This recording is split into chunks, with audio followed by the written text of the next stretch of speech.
Let me show you how to create this animated caption in Premiere Pro, step by step. First, go to the text panel and under Transcript, choose to analyze the audio automatically. Once it's done, click on Transcript to see the full transcription. Double-click anywhere inside it to fix any mistakes.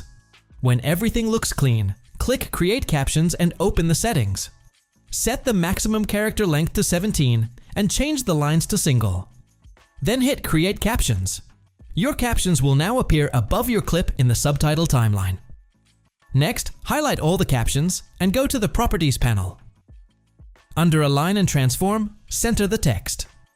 After that, go to Graphics and Titles at the top and click Upgrade Captions to Graphic. Now your subtitles will appear above the clips as graphics, which means you can fully customize them. Select the first subtitle and double-click the text. Change the font and set it to bold. Set the font size to 70. Turn on all caps to make everything uppercase.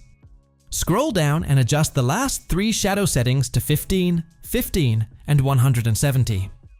To avoid repeating these settings for every subtitle, scroll to the linked style section, create a new style. Give it a name and press OK.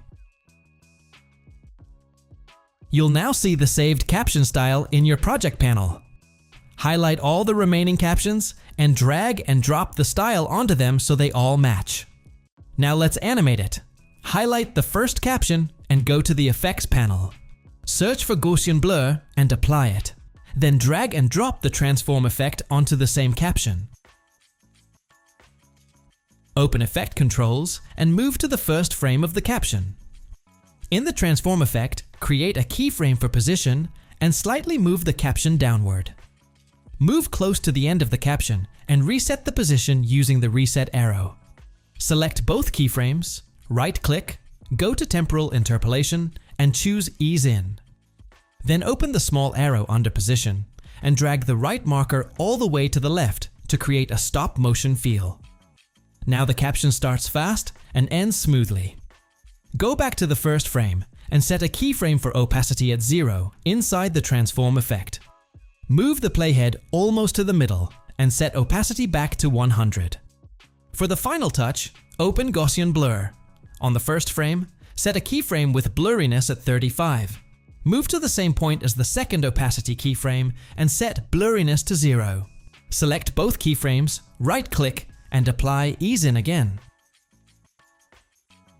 To save everything as a preset, minimize Transform and Gaussian blur.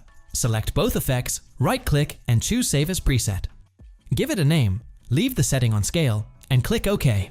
Then go back to the Effects panel, select the other captions, open the Presets folder, and drag and drop your preset onto them. Now for that viral caption look. Go to the part of the timeline where you want it. Since you want 4 lines, move them to video track 5. Give each word its own caption by placing them on video tracks 4, 3, and 2.